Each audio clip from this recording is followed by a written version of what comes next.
White is the color of flowers in springtime. Red the color of blood through my veins. Blue is the color of when you were leaving. Tell me, let me know what you feel inside. 'Cause you don't know me by name. You don't know me by name. It's like you don't know me by name anymore.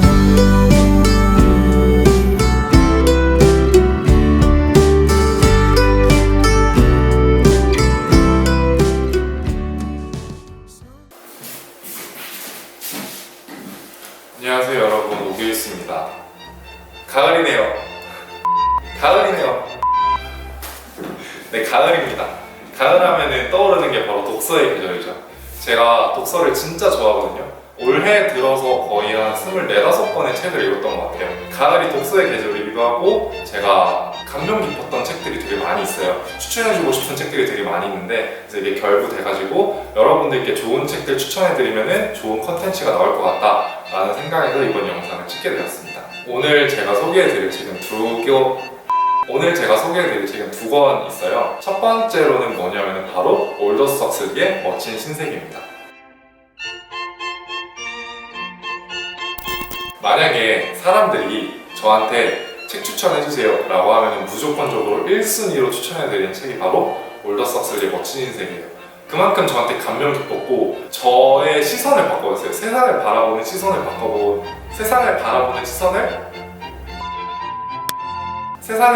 시선을 바꿔준 책이기도 해요. 그래서 항상 1순위로 추천해주는 책입니다. 우선은 배경은 미래의 유토피아 이상사회를 그렸어요. 장르는 SF적이고 그래서 과학기술이 발전해서 우리 인간들의 이상사회가 도래할 것이다 라고 그린 게 이 멋진 신세계인데, 알고 보니까 그런 멋진 신세계는 우리 인간들에게는 디스토피아였음을 시사하는 내용입니다. 저는 이 책을 읽기 전에 행복을 무조건적으로 추구해야 된다는 강박관념이 있었어요. 우리 인간들의 감정 중에서 행복 말고도 뭐 고통, 괴로움, 외로움, 슬픔 이런 것들도 있잖아요. 저는 만약에 이런 감정들이 저한테 들이닥칠 때는 전 무조건적으로 이 감정들을 외면했어요.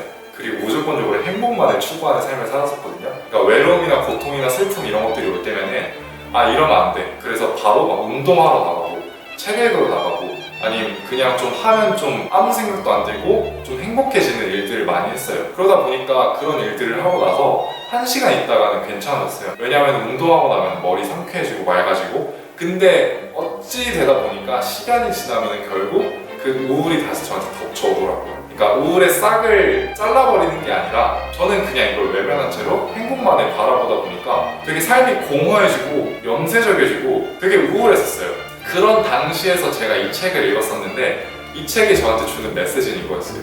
너가 왜 굳이 행복해야 돼? 행복만이 자연스러운 감정이야? 슬픔, 우울, 괴로움, 고통 이런 것들도 다 너한테 자연스러운 감정 아니야?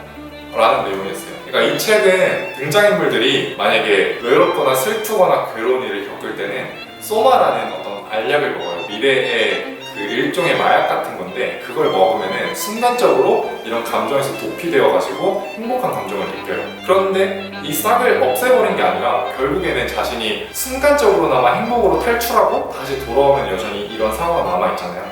이 상황이 저랑 되게 똑같더라고요. 저도 마찬가지로 슬플 때는 이런 것들 다 외면하고 행복하게 해주는 일만 이렇게 찾아다녔으니까요. 그러다 보니까 싹은 제거하지 않은 채 외면만 하고 이렇게 하다 보니까 공허해지더라고요. 그러면서 이 작가는 무슨 말을 하냐면은, 물론 행복의 감정이 되게 좋긴 좋아. 근데 외로움, 연민, 고통, 슬픔, 고뇌 이런 감정들은 충분히 매력적이야. 너의 자연스러운 감정 중에 하나야 라는 거였어요. 그래서 제가 정확히는 기억이 안 나는데 이 작품에서 무슨 문구가 있었냐면은 이런 문구가 있었어요. 만약에 셰익스피어가 고통, 슬픔, 괴로움, 좌절 등을 겪지 않았으면은 그렇게 훌륭한 비극들을 선하지 못했을 것이다 라는 거였어요. 그걸 듣고 진짜 엄청 감명받았거든요. 저는 그때 당시만 해도 우울이란 감정은 절대 내가 가져서는 안 되며 나는 무조건 행복한 아이여야만 돼 이런 생각이었어요. 근데 작가는 우울도 충분히 매력적인 감정이고 너의 자연스러운 감정 중 하나야 라고 저한테 말을 해주더라고요. 그래서 제가 가장 기억나는 작가의 인용 부분 설명해 드릴게요. 안정이란 것은 불안정처럼 큰 구경거리가 될 수 없는 것일세.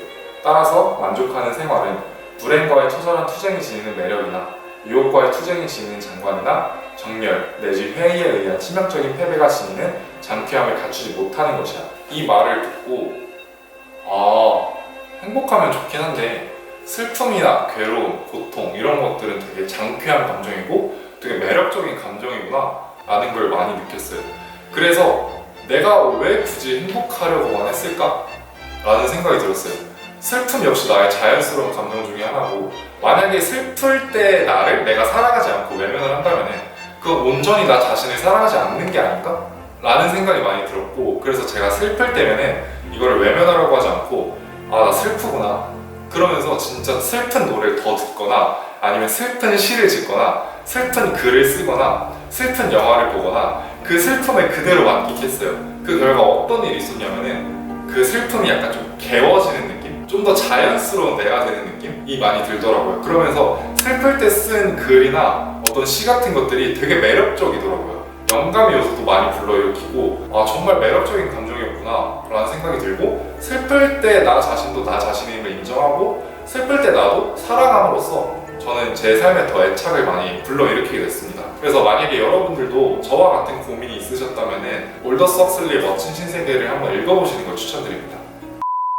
두 번째로 제가 소개해드릴 책은 밀란 쿤데라의 참을 수 없는 존재의 가벼움입니다. 제가 이 책을 읽기 전에는 저는 인생을 되게 무겁게 봤어요. 제가 이걸 도전해봤을 때 만약에 실패하면 어떡하지? 이 방향이 올바른 방향일까? 만약에 실패했을 때 나 다시 돌아오면 다른 사람들은 저만큼 더 멀리 가 있지 않을까? 이렇게 되게 무겁게 보고 지레 겁만 먹고 저는 도전조차 안 해봤었거든요. 실패가 두려워서 이렇게 되게 무겁게 봤어요, 인생을. 그러는 와중에서 이 책을 읽었어요.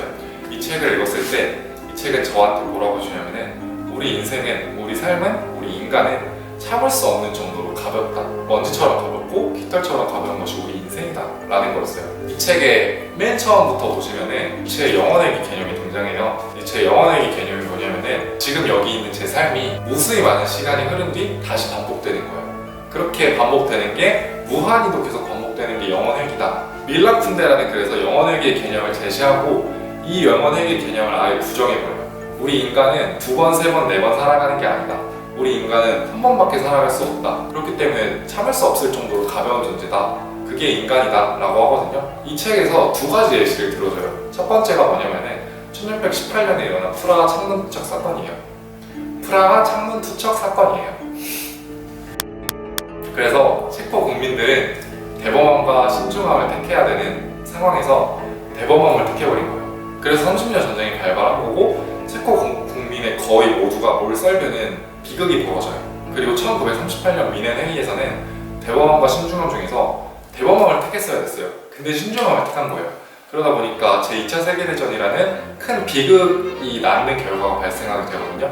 그래서 이 두 가지 사건을 보면서 밀란 쿤데라는 뭐라고 그러냐면은 체코 역사와 유럽 역사에서 인간의 치명적인 체험 부재가 그려낸 두 밑그림이다라고 그래요. 그러면서 밀란 쿤데라는 또 무슨 말을 하냐면은 인간은 오직 한 번밖에 살지 못하므로 체험으로 가정을 확인해볼 길이 없고 따라서 자기 감정에 따르는 것이 옳은 것인지 틀린 것인지 알 길이 없는 것이다 라고 말하고 또 뭐라고 말하냐면은 역사란 개인의 살만큼이나 가벼운 참을 수 없을 정도로 가벼운 깃털처럼 가벼운 바람에 날리는 먼지처럼 가벼운 내일이면 사라질 그 무엇처럼 가벼운 것이다 이런 말을 책에서 하거든요. 그러면서 저는 진짜 엄청나게 감동을 받았어요. 나보다 더 큰 어떤 집단이나 어떤 그 사회 전체에서도 실수를 하고 그러는데 나는 왜 실수하면 안 돼? 나 실수해도 되는 존재 아니야? 이런 거였어요. 좀 무겁게 보다가 좀 되게 가볍게 볼 수 있었거든요. 인간은 누구나 완벽할 수 없는 것 같아요. 만약에 그 인간이 완벽하다면 그건 신이겠죠? 그러니까 인간은 어찌 보면은 실수를 할 수 있는 특권을 가진 것 같아요. 그래서 그러다 보니까 저 또한 인간이기 때문에 나도 실수해도 되지 않을까? 이 생각이 많이 들었어요. 실수를 하고 이제 그 실수에서 뭔가를 배우면 되지, 교훈을 더 배우면 되지. 그러니까 내가 이 길을 갔다가 나 실패했어, 실수했어. 그럼 뭐 어때? 좌절해서 포기하는 게 아니라 아, 이 실수에서 나 이걸 배웠어. 이걸 교훈 삼아서 나는 더 성장했어. 그래서 또 다른 올바른 길을 나아갔어. 이렇게 가면 좋지 않을까? 라는 생각을 했어요. 그러다 보니까 아, 나 이거를 가면 실패할 것 같아. 이게 아니라 아, 실패하더라도 도전하자. 어쨌든 간에 우리 인생은 너무 가벼운 거고 그래서 뭐 실패하면 어때? 나 여기서 뭐 또 배우면 되지. 라는 생각을 진짜 많이 가졌어요.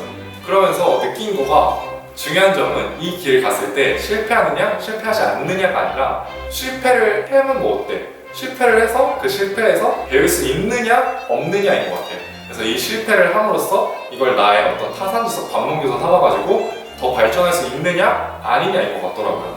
그러니까 우리 인생은 너무나도 참을 수 없을 정도로 가벼워서 그리고 신처럼 완벽하지 않아서 때론 실수도 할 수 있고 그 실수를 통해서 이제 배우고 성장해 나가면 되는 거예요. 제가 기억하는 니체의 말이 뭐냐면은 신은 위대해질 수 없다 이거예요. 인간만이 위대해질 수 있다는 거예요. 신은 이미 너무 완벽하기 때문에 절대 위대해질 수 없는 거고 인간만이 미약한 개인에서 계속해서 성장해 나가면서 발전하면서 위대해질 수 있다라고 말한 게 생각이 나거든요. 그러니까 우리 인간들은 결국에는 완벽하지 않은 존재고 실패할 수 있는 존재니까 이 실패 속에서 배우게 된다면은 좀 더 인생을 더 멋지게 살아갈 수 있지 않을까?